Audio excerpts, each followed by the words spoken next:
You need to promise me something before I say this out loud." Victoria Hartwell stood across from me with both hands flat against her desk, her face calm in the way people get when they are holding themselves together by force. I had seen that expression in board meetings, in crisis calls, in the hallway after bad news, but this was different. This looked personal, dangerous. "If I tell you the truth," she said, "you do not get to rescue me."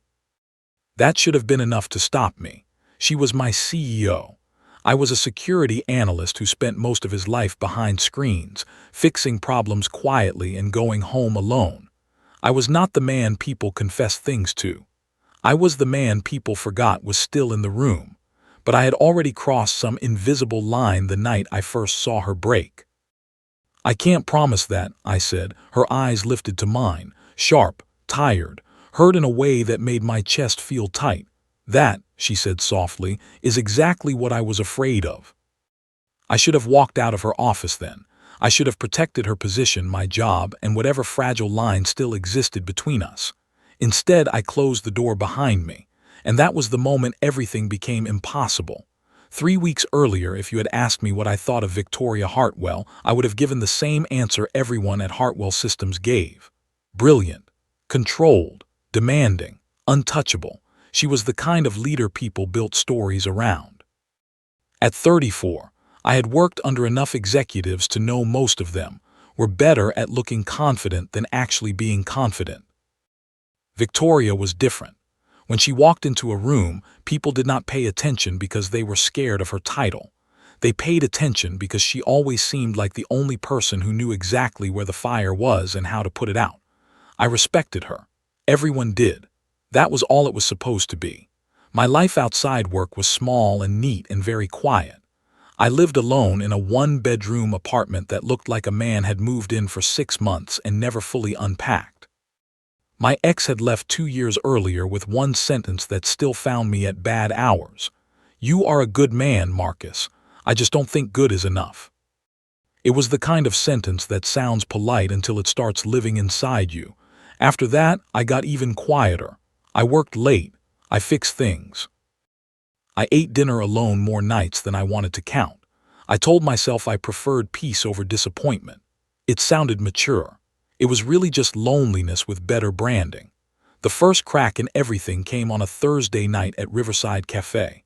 I had gone there with my laptop because my apartment felt too empty to sit in. I was halfway through a security patch when Victoria walked in wearing jeans and a plain sweater, and for a second I almost did not recognize her. At work, she always looked polished enough to survive a magazine cover. That night she looked like a woman who had been carrying too much for too long. She sat in the back corner. A man joined her a minute later. I did not mean to listen. I really did not. But his voice carried, and then it cut through the whole room. "You're 48, he said, like he was reading out a defect on a damaged product. "You are too old for the men who have options, and too old to pretend you still don't know that." I froze with my hands above the keyboard. Victoria did not answer him. He kept going. He talked about younger women, younger bodies, younger futures. He talked about her like she had missed her chance to be chosen and was now too proud to admit it. Every word landed with the kind of cruelty that tries to look like honesty. I remember one thing with painful clarity. Her hand around the coffee cup, perfectly still except for the shake she was trying to hide.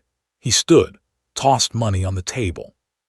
Told her to buy cats and get comfortable being alone. Then he walked out. The whole cafe kept moving as if nothing had happened. Cups clinked. A blender started somewhere behind the counter. Someone laughed too loudly near the front. And Victoria sat there staring at the table with the face of someone refusing to bleed in public. I knew that face. My smart move would have been to stay out of it. Let her keep her privacy.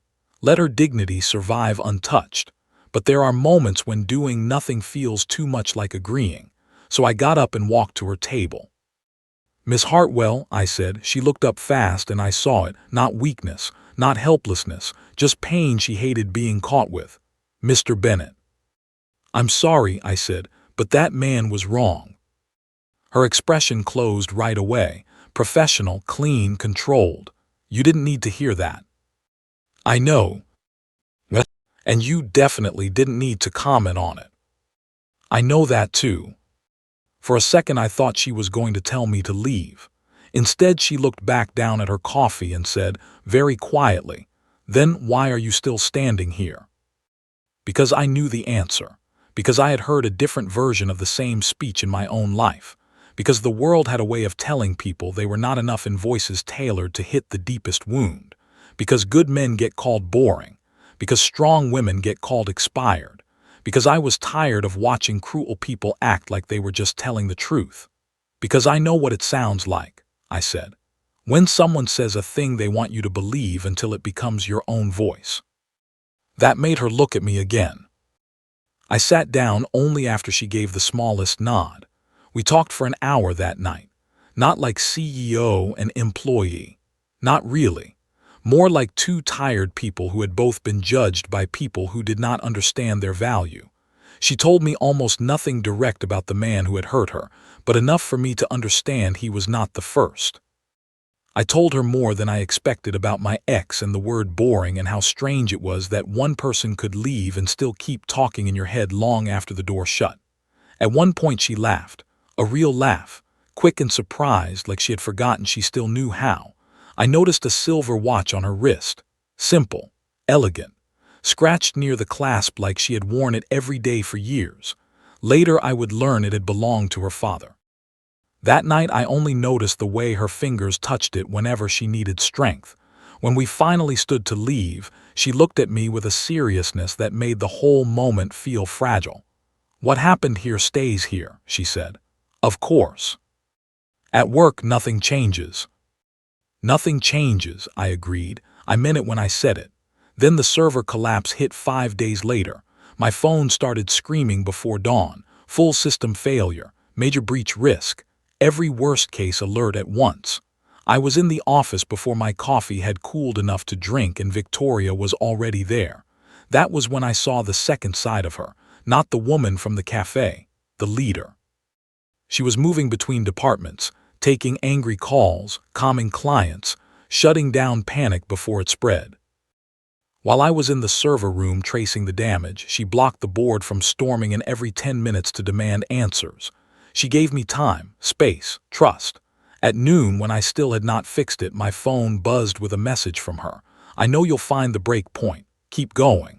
That text should not have mattered so much. But when you have spent years feeling forgettable, being believed in can hit like a confession. I worked 19 hours straight. By the end, my vision blurred every time I looked up from the screens. My shoulders felt made of broken glass. Around 9 that night, she came into the server room carrying food none of us had remembered to order. "You're shaking," she said. "So are you." She gave me the smallest smile. "I'm better at hiding it." I fixed the system just after midnight. When I walked into her office to tell her, she stood so fast her chair nearly rolled backward. Relief hit her face first, then pride, then something else, something warmer, more dangerous. "You saved this company," she said. "I did my job." "No," she said softly, "you stayed." That sentence did something to me I was not ready to examine. The days after that should have settled everything. They did not. If anything, the distance between us became harder to manage because now it carried meaning. At work we were careful, professional, measured, too careful. Every quiet look lasted half a second too long. Every conversation felt like it had another one hiding underneath it. And underneath all of that sat one ugly truth neither of us could ignore.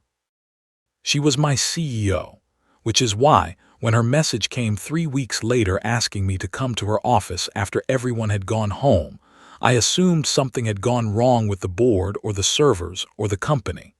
I did not expect her to stand there looking at me like the strongest woman I knew had reached the edge of something. "You need to promise me something before I say this out loud." I can still hear the way she said it, slow, careful, like once spoken it could not be taken back. "If I tell you the truth," she said, "you do not get to rescue me." I told her I could not promise that. Then she took a breath, touched that silver watch with her fingertips and said the words that changed everything. "The board knows people are talking about us." For a second I did not move. It was strange what my mind picked first. Not fear, not shame, not even anger, relief. Because at least now the danger had a shape. Victoria saw something flicker across my face and misunderstood it immediately. "I know," she said. "You should never have been pulled into this." "That's not what I'm thinking." "It should be." Her voice had gone cold again, not because she was calm, but because that was how she protected herself when panic got too close. She stepped away from the desk and moved toward the windows, folding her arms tight across her chest. "The chairman called me in this afternoon," she said. "He used the word perception 6 times in 10 minutes. He never once used the word performance." That made my jaw tighten. "What exactly did he say?" She gave a humorless laugh. "He said Hartwell Systems cannot afford distractions. He said executive credibility is fragile. He said people are noticing that I've become too emotionally invested in one employee." I stared at her. "That's not a policy violation." "No, it's worse." She looked back at me. "It's a rumor, and rumors do more damage because they don't have to prove anything." I wanted to tell her we could fight it, that we could explain, that there was nothing to explain, but the truth was harder and uglier than that. There was something between us. We had not named it. We had not acted on it. We had barely even touched it. But it was there, living in the pauses and the messages and the way my entire body changed when she walked into a room. The board did not need proof. They only needed to smell possibility. "What do they want?" I asked. Her eyes dropped for 1 second before she answered. "They want distance, immediately." I felt the air shift in the room. Distance. Such a clean word for something that can cut. And if we give it to them, they back off for now. For now. She nodded once. That was the part that made me angry, not because the board was suspicious. That was almost expected. It was because they were using that suspicion to remind her that even now, after everything she had built, she could still be reduced to appearance, to age, to gossip, to whether a room full of men found her leadership easier to respect when she seemed emotionally untouched. I took a slow breath. "Tell me the whole truth." She held my gaze. "The whole truth is that they already think I'm softer than I used to be. The whole truth is that one of them actually asked if I was making decisions with my heart now." Her mouth tightened. "And the whole truth is that I do not know whether I'm more insulted for myself or terrified for you." That landed harder than I expected, for me. "They can replace me with a vote," she said quietly. "They can ruin you with a whisper." The room went still after that. I knew she was right. Men like me did not get the benefit of mystery. If an executive got too close to us, people did not assume we were loved. They assumed we were useful, or weak, or ambitious in the worst way. They made up stories that tasted dirty even when they spoke them with a smile. I had already seen enough of office life to know how fast a reputation could be poisoned. Still, I asked the question anyway. "What are you saying?" Her fingers moved to the silver watch again. That small gesture, that private anchor. "I'm saying we have to be smarter than our feelings." The words were calm. They should have felt reasonable. Instead, they felt like rejection wearing a business suit. I looked away first. Not because I was ashamed, but because I needed 1 second to get my face under control. "This is why you asked me not to rescue you." "Yes." "Because you already decided." Her silence answered for her. Something sharp moved through my chest. I stood there wanting to be decent and failing at it for a moment. "So that's it," I said. "We act like nothing is happening." "No," her voice softened. "We act like something very real is happening, and we are refusing to let it destroy either of us." That should have helped. It did not. I laughed once, low and tired. "You make heartbreak sound responsible." Her face changed at that. Not much. Just enough for me to see I had hit the truth too closely. "Marcus." I shook my head. "No, it's fine." "It is not fine." "Then what do you want me to say?" That was the first moment all night her control cracked. "I want you to stop looking at me like I'm choosing this because it hurts less." The force in her voice shut me up. She stepped closer, not close enough to touch, but close enough that I could see how exhausted she was. "You think I don't know what this costs?" she asked. "You think I don't know what it feels like to have one good thing appear in front of me and realize I may have to walk away from it before I can ruin it? I know exactly what this is." That hurt because it was honest, and because I believed her. I had been so busy hearing the loss in her decision that I had not let myself hear the fear beneath it. I let out a slow breath. "Then help me understand." Her shoulders dropped a fraction. "Fine," she said. "You want the ugly version." "Yes. The ugly version is that I am 48 years old and I have spent half my life learning how quickly respect disappears when people think a woman wants too much." She swallowed. "Power, success, love. It almost doesn't matter which one. The second they think you need something, they stop seeing you as strong. They start seeing you as compromised." I did not interrupt. "So when the board looks at me now, they are not just wondering if I broke policy. They are wondering if I became pathetic." Her voice nearly broke on the last word, but she forced it steady. "And I can survive being disliked. I can survive being underestimated. But I will not hand them proof they can twist into humiliation."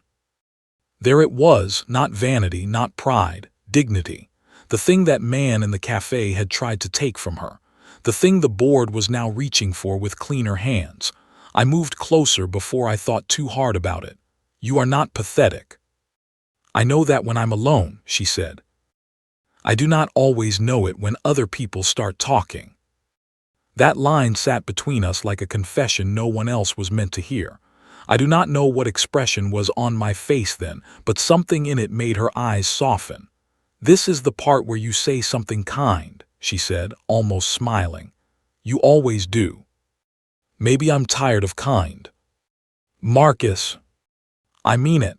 I held her gaze. "Kind is useful when someone is bleeding, but this is different, so let me be clear." She said nothing. I took another step. "You are not too old. You are not embarrassing. You are not some cautionary story about a powerful woman who should have known better than to want something human. And if those men in that boardroom think your strength disappears the second you care about someone, then they never understood your strength in the first place." Her eyes filled before she could stop them. That almost undid me. She turned away quickly, but not before I saw it. I gave her a second, then another. When she spoke again, her voice was low. "You make me feel brave for exactly 5 minutes at a time. Then I'll keep doing it every 5 minutes." That made a real laugh escape her. Small, shaky, but real. When she looked back at me, her face was wet and open and more beautiful than anything had a right to be. "This is exactly the problem," she whispered. I knew what she meant, because it was my problem too. We stood there with the truth breathing between us. Not acted on. Not denied, just painfully alive. Then she did something that mattered more than a kiss would have. She reached into the drawer of her desk, pulled out a keycard and held it out to me. "What's this?" "Archives room on 17, she said. "The board wants proof I still have my edge. Fine, we'll give them more than proof." I frowned. "What are you talking about?" "There's a review in 6 days.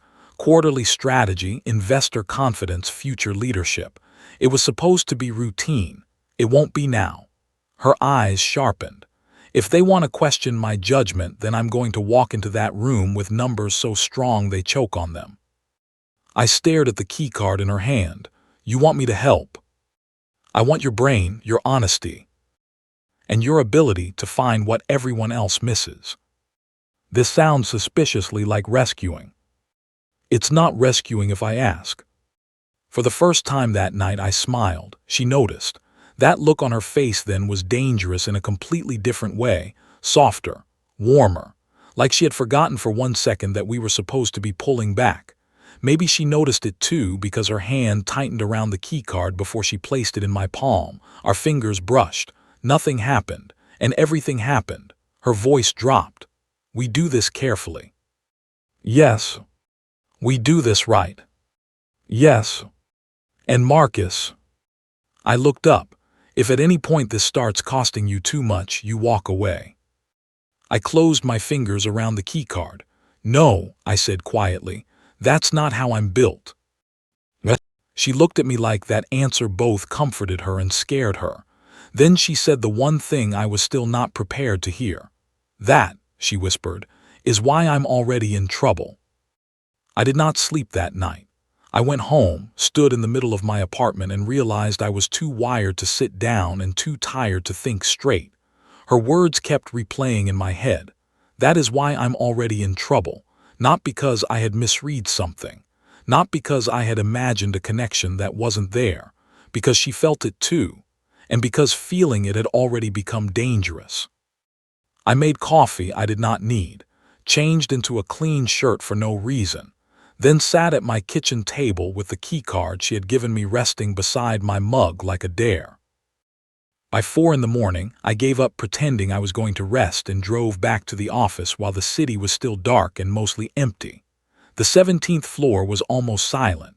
No assistants, no board members, no buzz of meetings starting up, just soft lights, polished floors, and the low hum of expensive air conditioning. The archives room sat at the end of the hall behind a glass door that looked like it protected secrets instead of paper. The keycard worked on the first try. Inside were 15 years of Hartwell systems in binders, locked cabinets, old forecasts, investor letters, product launch reviews, crisis summaries, legal reports, internal memos, failed proposals, recovered proposals, and enough history to build 10 companies or destroy one. Victoria was already there. Of course she was. She stood at a long table with her sleeves rolled up and reading glasses low on her nose, a stack of folders open in front of her. I had never seen her in glasses before. It should not have done anything to me. It did. "You got here early," she said without looking up. "It's 4:30.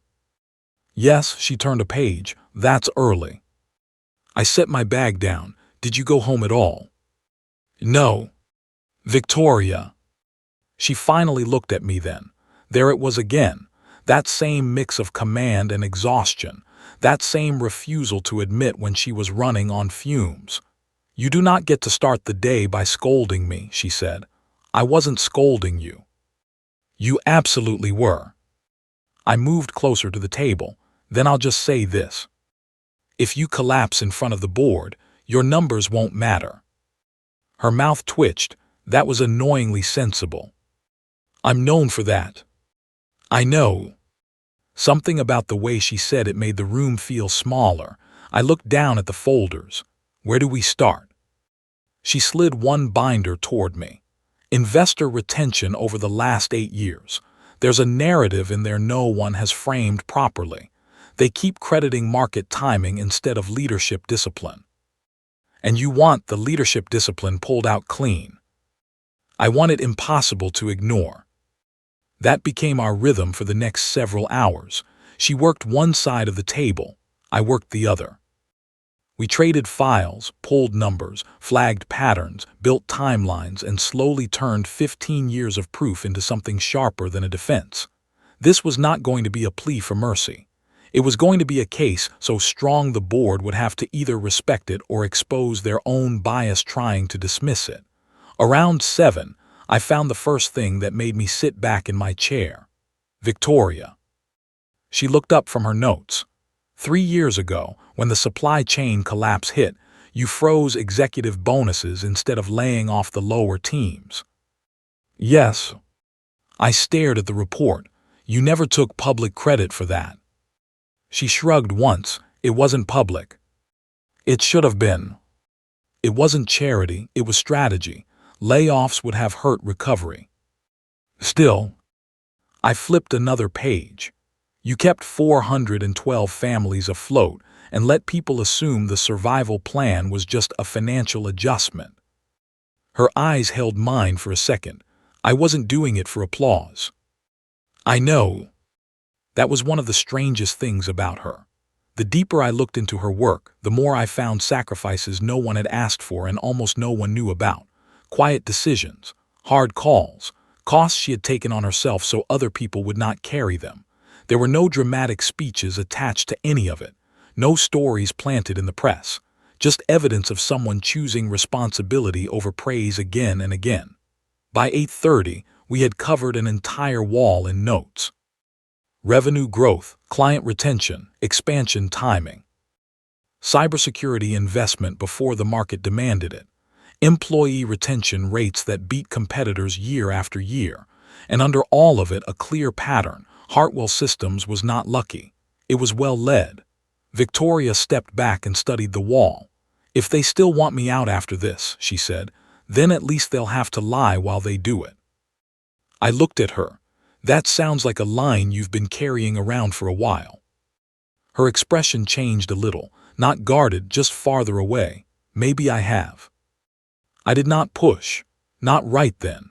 At 10, I forced her to eat half a protein bar from the vending machine because it was that or let her survive on black coffee and anger. She took it from me like it was a personal insult. "This is terrible," she said after one bite. "It's food." That is a generous definition. "You're welcome." She gave me a look over the top of her glasses. I laughed before I could stop myself. A second later, so did she. It was a small moment, but it mattered. Maybe because the room had been carrying so much pressure that even one shared laugh felt intimate. Maybe because I was starting to realize the thing pulling me toward her was not one dramatic night in a cafe or one dangerous look in her office. It was this: the way she refused to waste words, the way she trusted competence, the way she kept moving even when she was tired enough to fold in half, the way she could be sharp without being cruel. I had known attractive people before. That was easy, simple. This was harder. This was admiration growing roots. By noon, we had a rough structure for the presentation. Not a defense, a reckoning. Slide by slide, it would show the gap between what the board was implying and what reality actually said. She would not ask to keep her job. She would remind them what losing her would cost. I was checking year-end retention charts when I heard her go completely still. Not quiet, still. I looked up.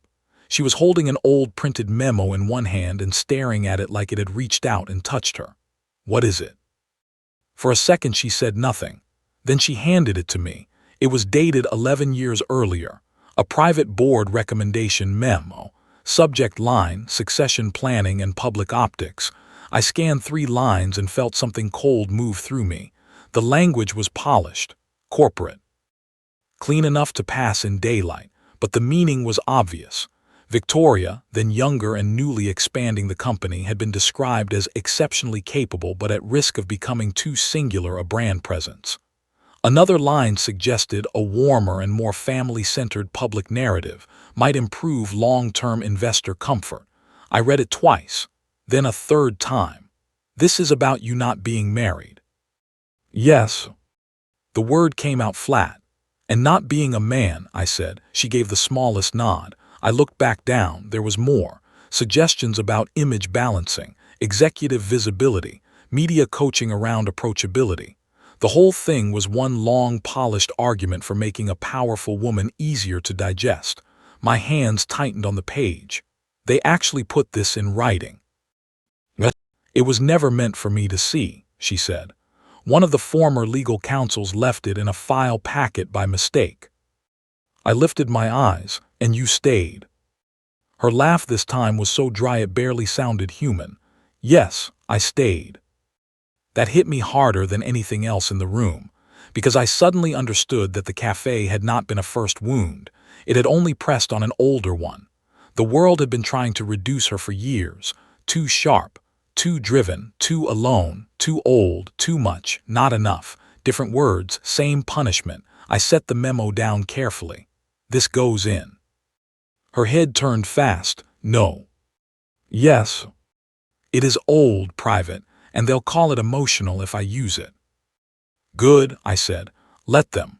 Then they can explain why emotional means evidence they don't like." She stared at me. "You are impossible." "I'm right." "That is not the same thing." "It can be." For a moment she just looked at me.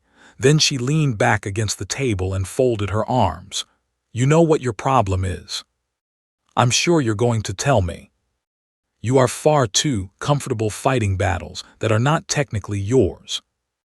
I held her gaze. That stopped being true when they decided to use me as part of the threat. Something flickered across her face then. Not surprise, something deeper, something almost painful. She looked away first. The hours after that grew heavier. Not because the work got harder, but because the truth inside it did. Every report showed another version of what she had built. Every old document revealed another small insult she had survived to keep building anyway. By late afternoon, I was no longer helping her prepare for a board review. I was watching the shape of her entire life come into focus, and I was getting angrier the clearer it became. At 6, she finally sat down hard in one of the archive chairs and pressed a hand to her forehead. "That's it," I said. Her eyes stayed closed. "That is not it. It is for 10 minutes. We don't have 10 minutes. You do if you want me to keep thinking clearly." One eye opened. Was that a threat? Yes. That was strangely attractive.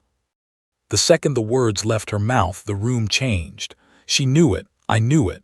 Her eyes widened just a fraction. Then she dropped her hand and looked somewhere over my shoulder. I should not have said that. "No," I said, because honesty felt safer than pretending. "You probably shouldn't have."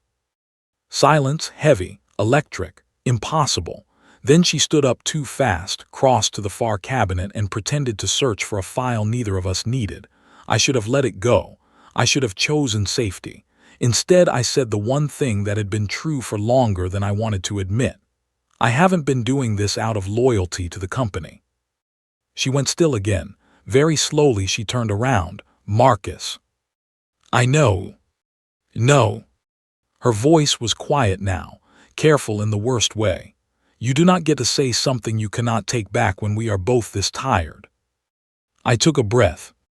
That's exactly when the true things usually come out. Her face changed, not softer, more frightened. That hurt, but I understood it, so I did the only decent thing I could do. I stepped back. "You're right," I said. "Forget it." "Marcus." "I mean it." But of course I did not mean it.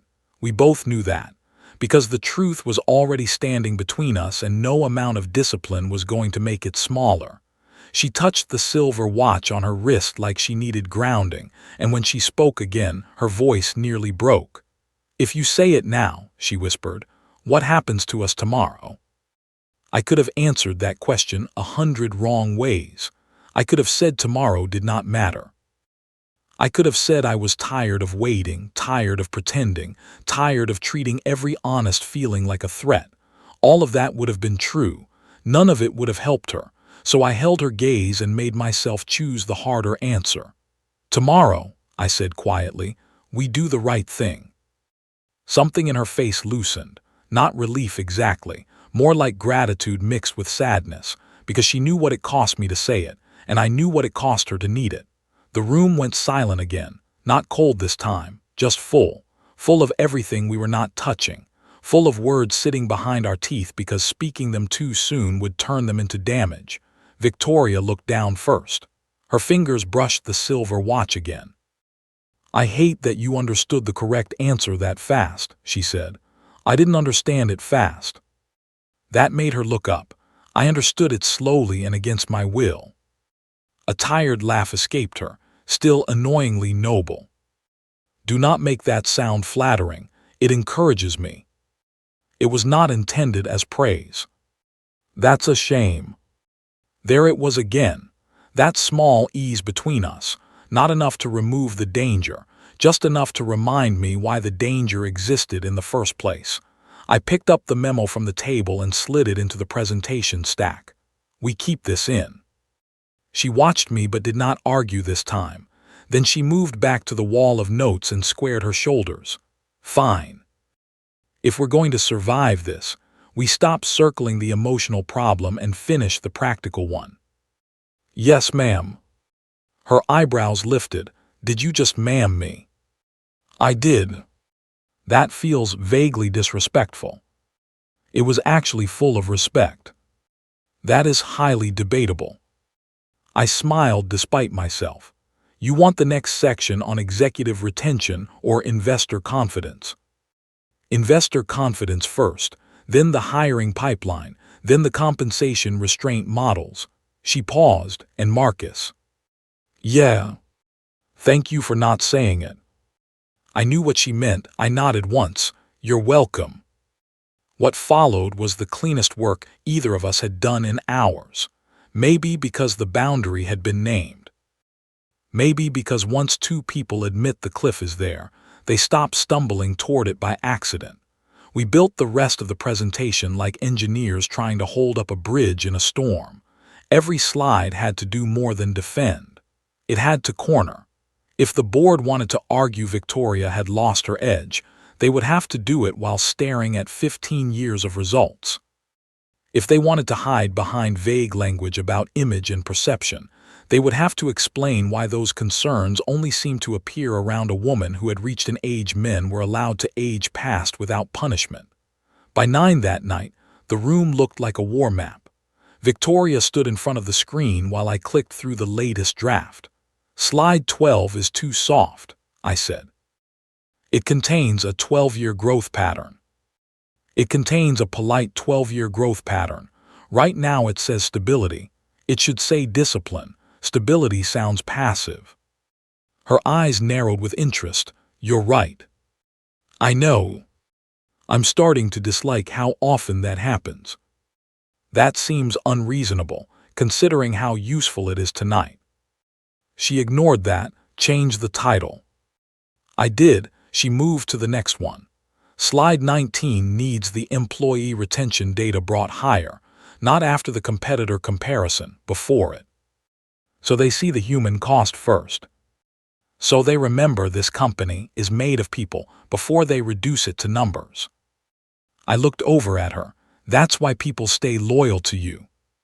She did not answer right away. Then very softly she said, not everyone does. The words were simple, but I heard the older hurt in them. The board, the memo, the man from the cafe, maybe people before that too. The ones who taught her that being admired was never the same as being chosen. I leaned back in my chair. Enough do. She met my eyes for 1 second, then looked away. At 10:30 she started to fade, not emotionally, physically. Her movement slowed. Her focus slipped in tiny ways she would have hated if she noticed them. She reached for a file and picked up the wrong one. She read a sentence twice. She took off her glasses and pressed her fingers to the bridge of her nose. That's it, I said. We've done this already. Yes, and I was right then too. We are not done. You are. Her head turned. Excuse me. I stood, walked to the coffee machine in the corner, poured the last of the stale office coffee into the sink. Then I unplugged it. She stared at me like I had committed a crime. What are you doing? Saving your life. That machine was still functional. That machine was battery acid. It was helping. It was delaying collapse. She folded her arms. You're getting strangely bold. I looked at her across the room. Maybe I'm tired of watching people ask things from you without noticing when you're empty. That shut her up, not because she was offended, because it landed. I walked back to the table and pulled the final stack of printed slides into order. Go sit down. She did not move. Victoria. That was when I saw it.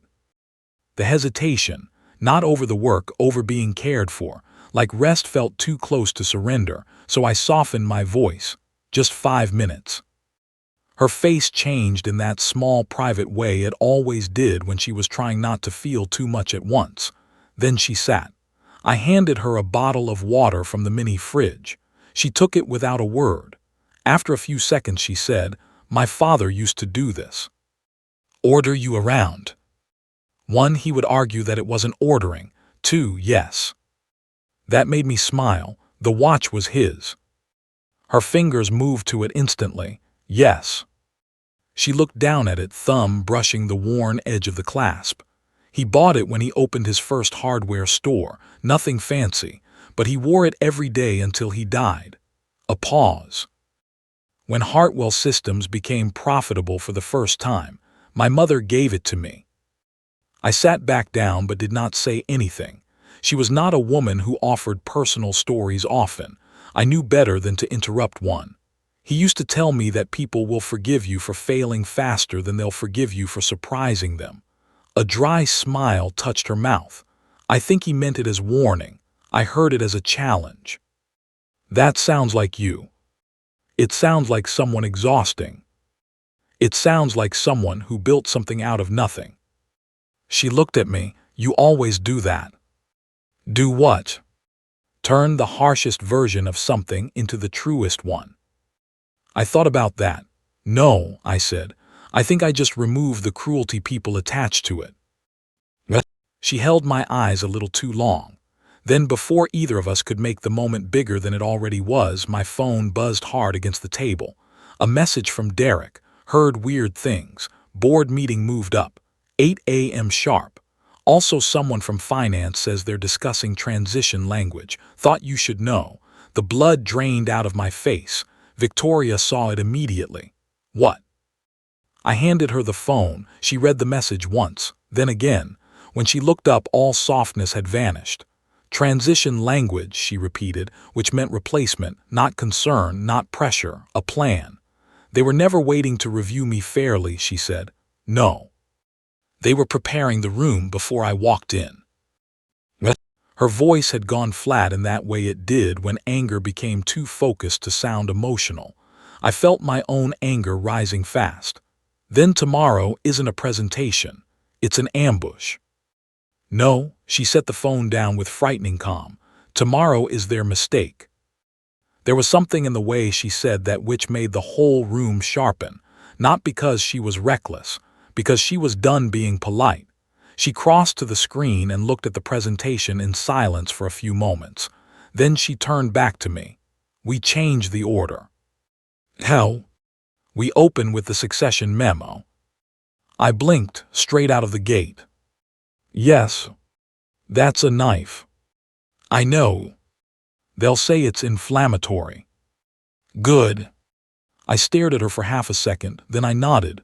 Okay. No soft runway, she said, already thinking 3 steps ahead.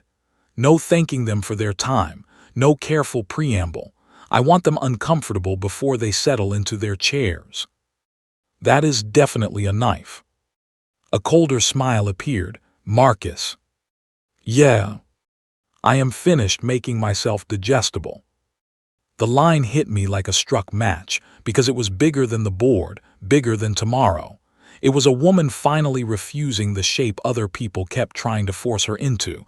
I should have said something measured, helpful, strategic. Instead, the truth came out. That's the hottest thing I've ever heard. The silence that followed was immediate and absolute. Her eyes widened. Mine probably did too. I leaned back slowly. I am so sorry. That was wildly inappropriate. The laugh that escaped her came out shocked and real and impossible to stop once it started. She bent forward, one hand over her mouth, shaking her head. I cannot believe you just said that to me. Neither can I. In the middle of a board crisis. Yes. She kept laughing, tired, breathless laughter, the kind that comes when people have been under pressure too long and one honest, stupid sentence breaks the wall. When she finally straightened, there were tears in her eyes again, but this time not from pain. You are, she said, trying to catch her breath, either the best thing that has happened to me in years or a complete disaster. Maybe both. That is not comforting. No, but it feels accurate. We looked at each other then, and the laughter faded, and what remained was quieter and more dangerous than before. Not because we had forgotten the boundary, because we had kept it, and the feeling had survived anyway. Victoria's voice dropped. Go home for 3 hours. What? That was not a suggestion. I'm not leaving you here alone. You are if you want me functional in the morning. I need to shower, change, and become terrifying. You already are terrifying. A small smile, good. I grabbed my bag slowly, hating that she was right. At the door I turned back. She was standing by the screen, one hand resting near the stack of slides, the silver watch catching the light. She looked strong again, still tired, still carrying too much, but strong.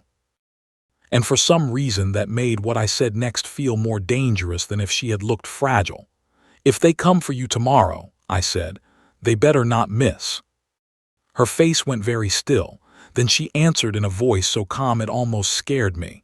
"They won't," she said, "because I'm not walking in there alone." By 7:30 the next morning, I had showered, changed, shaved, and still looked like a man who had slept inside a spreadsheet.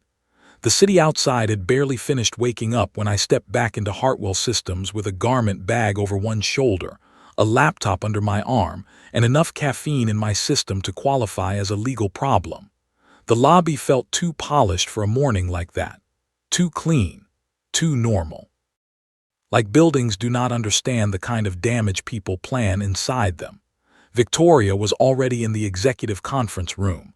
Of course she was. She had changed into a charcoal suit that made her look exactly like what the board kept forgetting she was. Not just capable, not just polished. Dangerous in the quiet way competence becomes dangerous when it has finally run out of patience. The reading glasses were gone. The softness from the archives room was gone too. What remained was focus. And the silver watch, still on her wrist, that mattered to me more than it should have. "You look terrible," she said as I walked in. "That's a very warm greeting." "It's accurate. I brought your revised print packets." That got a real nod from her. "Then you're useful, which helps." I set the packets down on the table and studied her face. Calm, controlled, but I knew enough now to see the strain under it, the kind that sits behind the eyes and dares anyone to call it fear. "Did you sleep at all?" 47 minutes. "That's not sleep, that's a software update." It was enough. I gave her a look. She ignored it and reached for the top packet, walked me through the opening again. So I did. No soft thank you, no easing in. She would open with the succession memo, not to defend herself emotionally but to establish pattern, then numbers, then growth, then the retention and crisis leadership models, then the cybersecurity investment curve, then the employee loyalty data. Then the final close. If they wanted younger, fresher optics, they were free to choose image over performance, but they would have to own that choice in writing. When I finished, she leaned one hip against the table and considered it. "It still works," she said. "It works better now. Because it starts with a threat. Because it starts with truth." Her eyes met mine, that look again, the one that said too much without crossing a line. A knock hit the door before either of us could speak. Richard Torres stepped in first, tie crooked, coffee in hand, expression hard. Behind him came Mrs. Chun from HR and Alina Brooks from Finance. I knew Alina by reputation. Brilliant, steady, and impossible to rattle. She shut the door behind her and looked directly at Victoria. "I heard what they're planning," she said. "You're not walking into that room without witnesses." Victoria straightened. "You don't have to do this." Alina's face did not change. "No, I do." Richard set his coffee down on the sideboard like he was preparing to break something expensive. "The chairman spoke to me yesterday as if your removal was already a formality. That annoyed me on a professional level." Mrs. Chun gave him a dry glance. "Everything annoys you on a professional level." "Yes," he said, "but this is special." Victoria looked from one face to the next, and I saw something move through her that she was trying not to show. Not surprise. Not exactly. The shock of being stood beside without asking for it. Alina crossed the room and set a thin folder on the table. "You're not the only one who has old paperwork. I found compensation forecasts from 6 years ago. The board approved a male executive candidate at a higher projected package than yours despite weaker performance. Same role, same company stage, worse numbers." I stared at her. "You're kidding." "I rarely do that before 8 a.m. Richard lifted his cup again. "She's telling the truth. I checked the math." Victoria touched the folder but did not open it right away. "You all realize," she said carefully, "that if this goes badly, they will remember who stood with me." Alina's answer came first. then let them remember accurately. That line stayed with me, because it was the same thing I had been feeling for weeks without saying cleanly enough. The world makes silence sound neutral. It is. Silence is often just fear with good manners. By 7:55, the room had changed shape. What had begun as one woman being cornered now looked more like a line being drawn. The board filed in at 8 sharp. Chairman Lowell first. Mid-60s, expensive suit, expensive confidence. The kind of man who had probably spent most of his life mistaking comfort for authority. 2 other board members followed, then 3 more. 1 legal counsel. 1 assistant taking notes. They all paused when they saw the room, not just Victoria, the rest of us. Lowell recovered first. This was intended to be a private executive review. Victoria did not sit down. So was the memo discussing my public optics 11 years ago, she said. And yet here we are. You could feel the room react, not loudly, more like the temperature changed. Lowell's eyes moved to the packet in front of him. I'm not sure what you think you're doing. Yes, you are, Victoria said. No raised voice, no drama, just steel. He sat slowly. The others followed. No one looked relaxed. Victoria remained standing at the head of the table. She did not touch the screen, did not thank them for their time, did not smile. Before we begin, she said, I want one thing clear. If this meeting is about performance, then I welcome it. If this meeting is about perception, age, or whether my private humanity has made me less useful to this company, then say that now and save us all some time. No one answered. That silence told its own story. She picked up the first page. Good, she said, then I'll begin with a pattern. For the next 40 minutes she was devastating, not emotional, not pleading, precise. She walked them through the memo, the language around family-centered optics, the coded concerns over warmth, the pressure to become easier to market.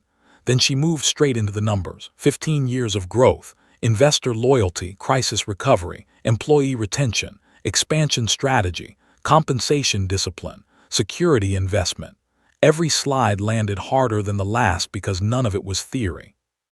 It was all real, all earned. About halfway through, Lowell tried to interrupt. This feels less like strategy and more like grievance. Victoria did not even blink. Only because you are uncomfortable being quoted accurately. Richard coughed into his coffee to hide a laugh. Lowell's face tightened. Ms. Hartwell. No, Alina said quietly from her seat. Let her finish. That turned the room again, because now it was not just Victoria refusing the frame. It was other executives refusing it too. When the compensation forecast came up, Alina took over and sliced it open with numbers so clean no one could challenge them without looking dishonest. When the HR policy questions surfaced, Mrs. Chun answered every one of them with exact language and calm authority. No violation had occurred. No direct conflict had been established. No policy grounds existed for disciplinary action based on rumor. I did not speak for most of it. I only watched Victoria become fully herself. There is something strange about seeing someone you care about in the exact arena that made them who they are. It does not reduce the tenderness, it deepens it, because you stop loving the wound and start recognizing the force that survived it. By the time she reached the final slides, even the board members who disliked being cornered looked less certain of their footing. Then she did the boldest thing of the morning. She closed the laptop. No final chart, no summary slide, just silence. If you want me replaced, she said, hands resting lightly on the back of her chair, do it because you genuinely believe someone else can lead this company better. But do not hide behind language like optics and timing when what you mean is that a woman becomes harder for you to package once she is no longer young enough to flatter your expectations. No one moved. And do not, she continued, voice lower now, mistake restraint for confusion. I know exactly what has been happening in this room. Chairman Lowell looked at her for a long moment before speaking.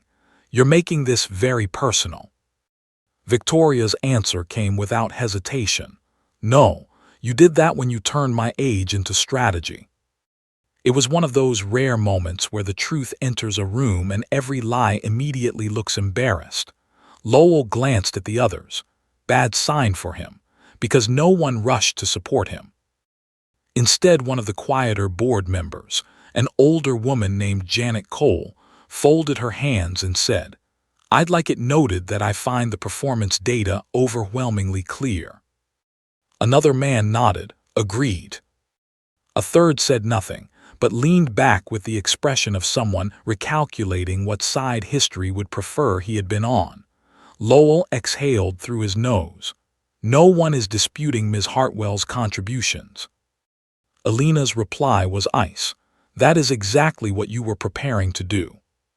The assistant at the far end of the table stopped typing for half a second, then started again. Lowell looked around and saw what the rest of us already knew. He had lost the room. Not completely, not morally. Men like him rarely lose in ways dramatic enough to satisfy anyone. But the certainty was gone, the easy pressure, the assumption that Victoria would absorb the insult quietly and keep performing. He adjusted his cuff and changed tactics. "Perhaps," he said, "there has been some misunderstanding in how concerns were expressed." That almost made me laugh out loud. Victoria did not laugh. She held his gaze and said, "No, there hasn't." Silence. Then Janet Cole spoke again. "I move that we suspend any succession discussion tied to non-performance factors and request a formal review of board language and executive evaluation standards." That landed like a gavel. 2 members supported it immediately. A third followed after a pause. Lowell's jaw tightened. He still had his seat, still had his title, but the ground under him had shifted, and he knew it. The vote was not dramatic. Most institutional defeats never are. No shouting, no storming out. Just a few people deciding they would rather be aligned with truth than attached to the man who had misjudged the room. When it was done, the board agreed to table any transition discussion indefinitely. A formal standards review would begin. Victoria remained CEO, publicly and privately. No one apologized, not properly. Men like Lowell rarely choose clean shame when vague professionalism will let them escape with their dignity half intact. But as the meeting broke, he gathered his papers slower than usual and said, without looking directly at her, "Your position is secure, Ms. Hartwell." She answered, "It always should have been." After the last board member left, the room stayed still for one long second. Then Richard let out a low whistle. Mrs. Chun sat down like her knees had finally remembered they existed. Alina turned to Victoria and said the simplest thing anyone had said all morning. That was enough. Victoria's face changed at that. Not victory exactly, release. The kind that arrives late because your body does not trust good news right away. Richard picked up his coffee and pointed at me.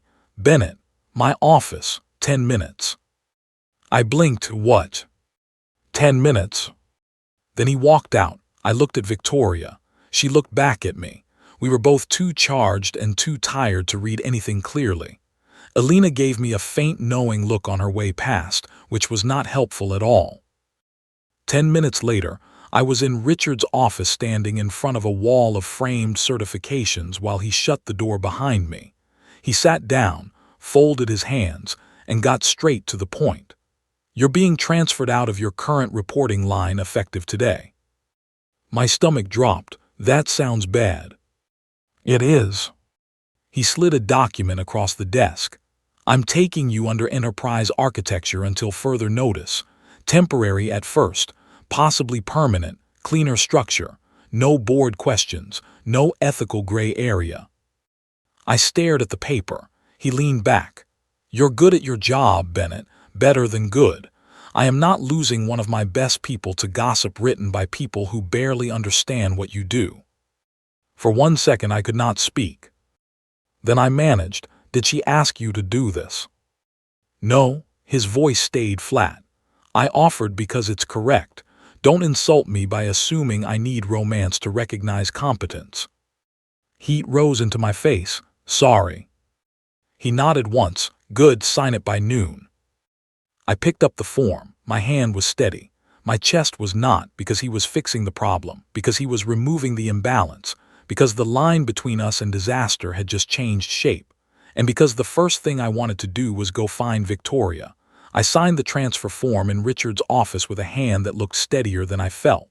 By the time I stepped back into the hallway, the building had started moving again, phones ringing, elevators opening, shoes on polished floors. People pretending a normal Thursday was happening because most companies are built on that exact performance. Even after something breaks, even after something shifts, everyone still answers emails like the world did not almost tilt. I walked toward the executive floor anyway, not fast, not reckless, just certain. Victoria's assistant looked up when I reached the outer desk. She's not taking meetings. I know. That must have been something in my face, because after half a second she glanced toward the closed office door and said, more softly, "Go ahead." Victoria was standing by the window when I entered. The board packets were stacked neatly on the side table. Her jacket was off now. The room still held the sharp quiet that follows a storm.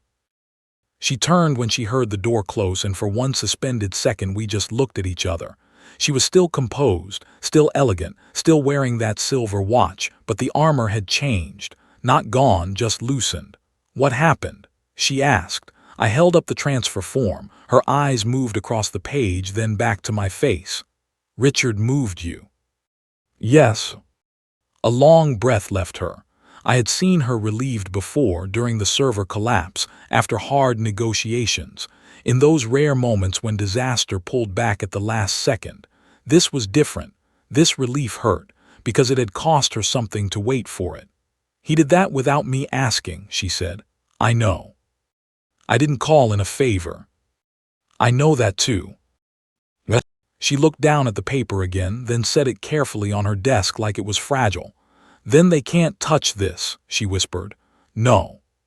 Not on policy. No." That was the moment the room changed. Not because the feelings were new. They had been there for weeks, in every look, every careful sentence. Every time we chose the harder version of restraint because it was the decent one. But now the excuse was gone. The danger was no longer ethical, only human.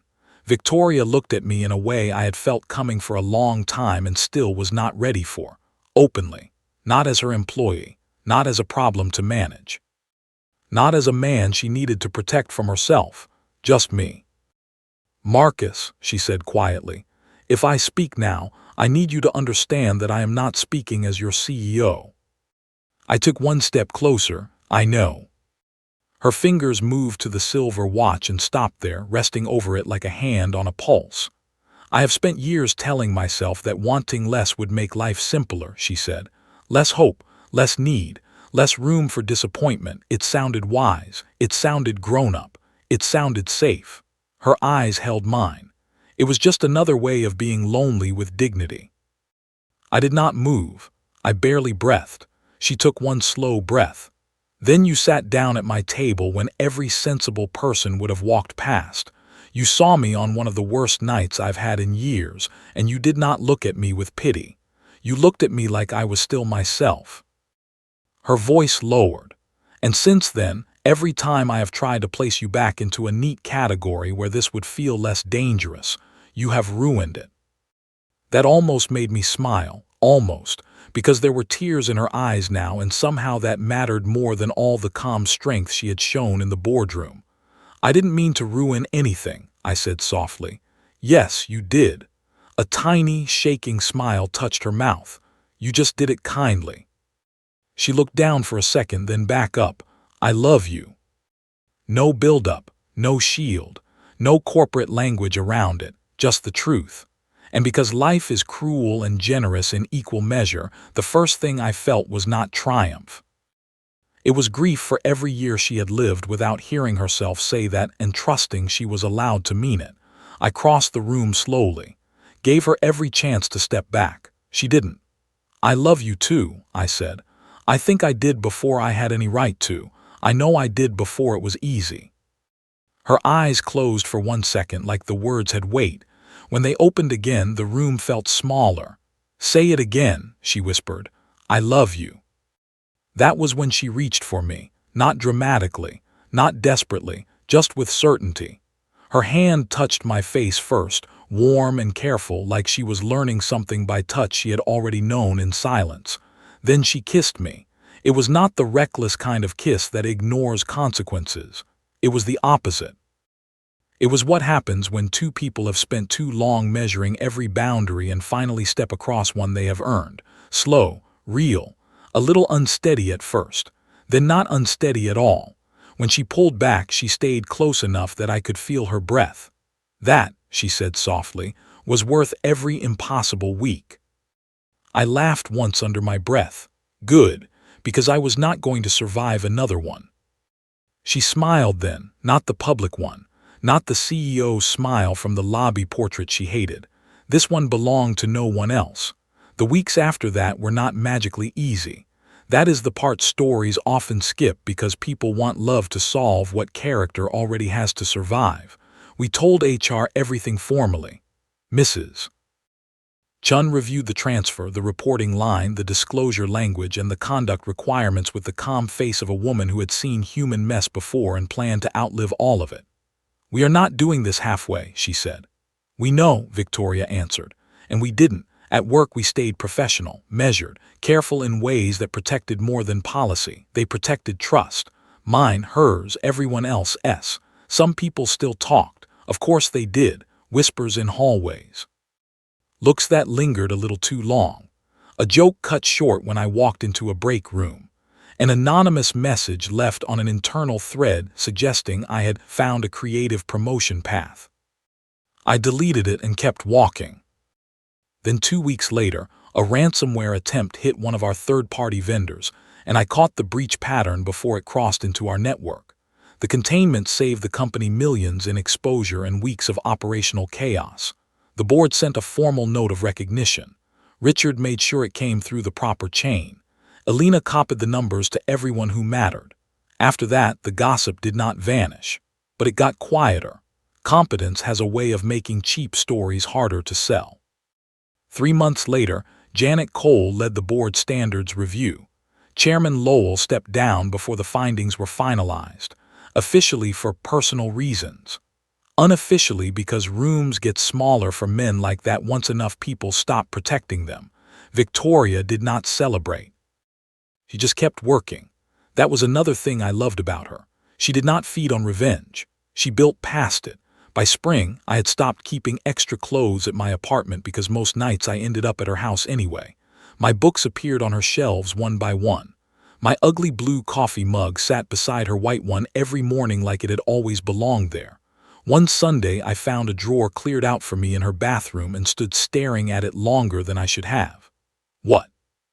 She asked from the doorway. I looked at the empty space she had made. You make room like it's nothing. Her expression softened. No, she said, I make room like it matters. 8 months after the board meeting, I moved in. Not because one of us made a dramatic speech. Not because loneliness cornered us. Not because either of us needed saving. Because being together had started to feel less like a choice and more like the shape truth takes when you stop arguing with it. A year after Riverside Cafe, I took her back there. Same back corner. Same worn booth. Same low lights. But this time she walked in with her shoulders relaxed, and when she saw where I was sitting, she stopped and smiled in a way that nearly ended me where I stood. I had a ring in my pocket. My heart was trying to punch through my ribs. She sat down across from me, looked at my face for half a second, then said, You're either about to propose or confess to tax fraud. I laughed so hard I nearly lost the moment. That is a very strange range of options. You look nervous enough for both. I took out the ring box and set it between us. Her hand went to her mouth. Victoria, I said, and my voice came out rougher than I wanted. You were never too old for love. We were just born into a world too eager to lie about when people are allowed to be chosen. I don't ever want to live inside that lie again. I opened the box. Marry me. She cried before she answered, not neatly, not politely, just honestly. Then she nodded and said yes. We married in the backyard of the house she once said felt too big and too empty. Alina stood with us. Richard showed up in a tie he clearly hated. Mrs. Chun came and looked deeply satisfied the entire evening, which I chose not to question. At sunset, Victoria took my hand under the lights strung across the yard and said, "You know what I keep thinking." "What?" "If you had walked past that table, I think I would have survived." She squeezed my fingers, but I don't think I would have lived the same. I looked at her, at the silver watch on her wrist, at the woman who had been called too much and not enough by people too small to understand her. Then I said the only thing that felt big enough and simple enough to be true. Some loves do not arrive late. They arrive the moment you are finally brave enough to stop calling them impossible.